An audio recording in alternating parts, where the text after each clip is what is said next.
Welcome back to our discussion on reality.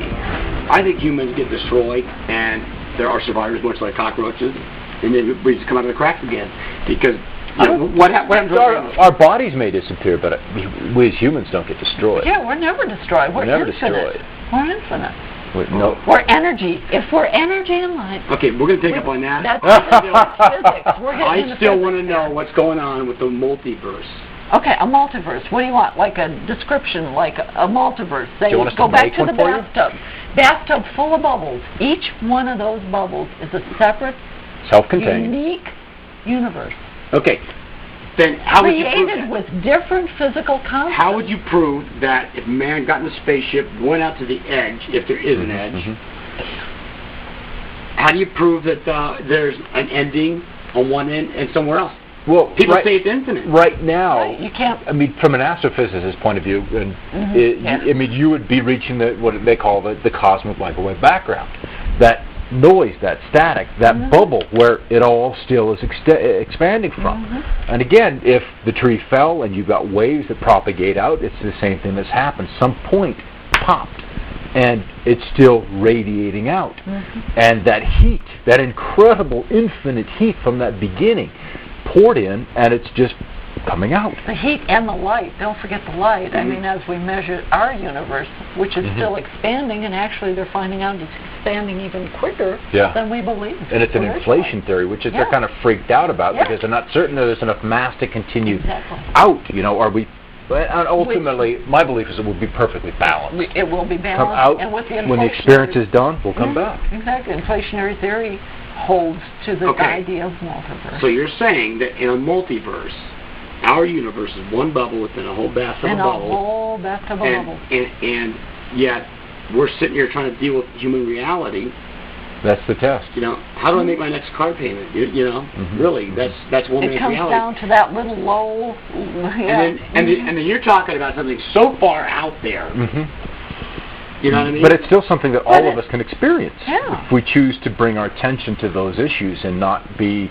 And that's the problem, and that's really how society was designed, is to keep you worried about the most basic of things rather than contemplating the bigness, the grandness, the importance of life.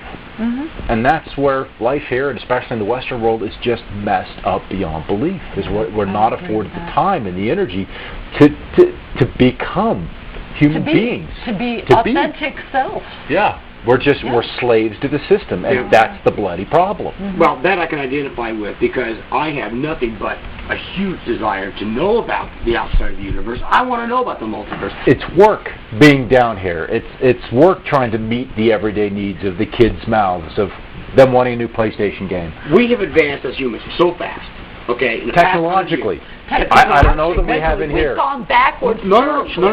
Well, I think our bodies haven't moved one iota.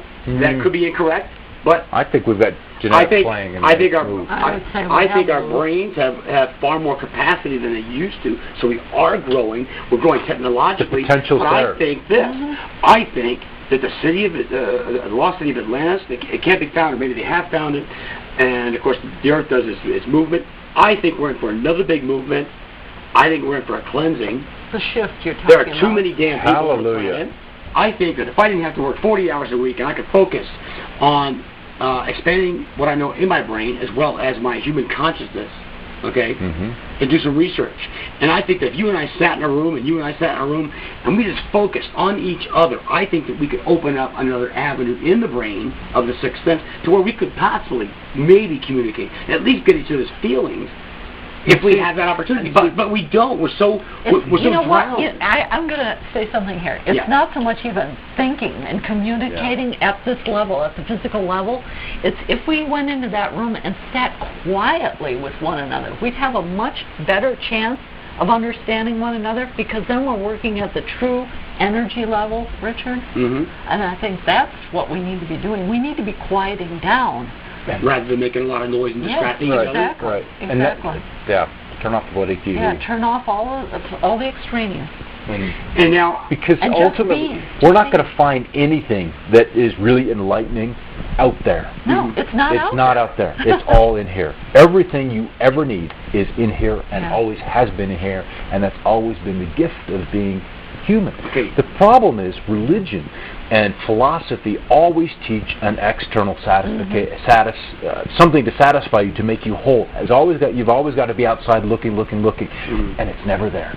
And you'll we're never still find looking. it outside. As a result, we are always seeking. I mean, everybody's always seeking, and very few find. Okay, I think it's only when you go within that you find. That's good. I think what I need to do is reiterate this, but differently, and that is the guy who's home working, who's been educated from birth to say high school.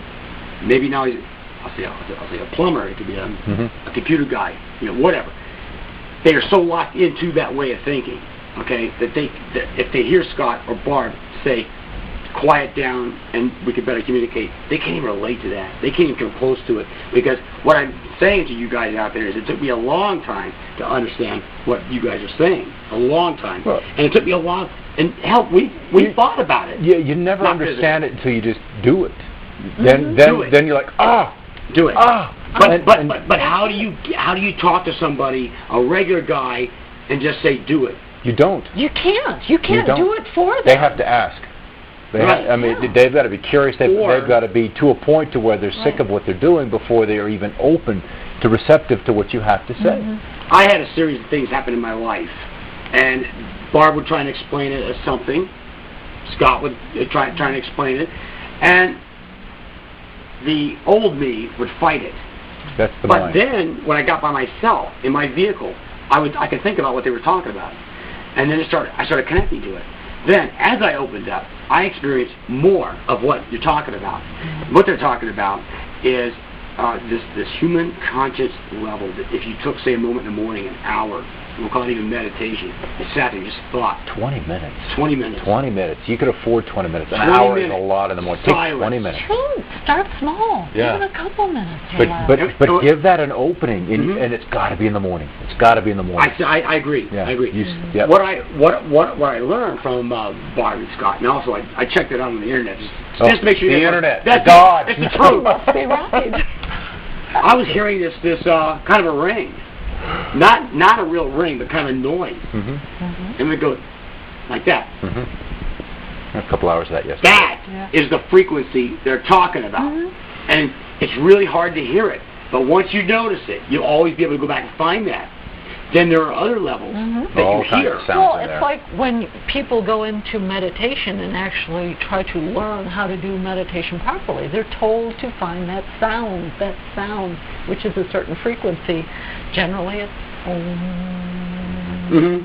hold that tone, that sound, But frequency. it's not like what she said.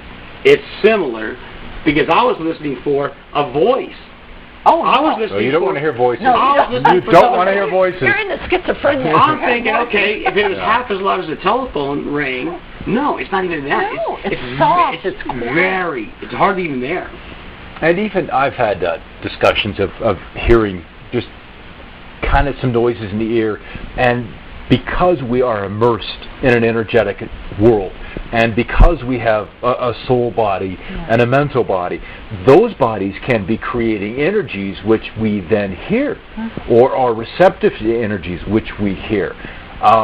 So it doesn't have to be something wrong with my ear, you know. And there's just, but you're living in static, especially if your body is not in proper alignment. If you're all messed up, you know, you're going to hear stuff. Yeah. And there's a lot of people who are just truly messed up out there, bless their hearts. We'll take a break. Hey, how's that energy? Let's come back and talk about that frequency.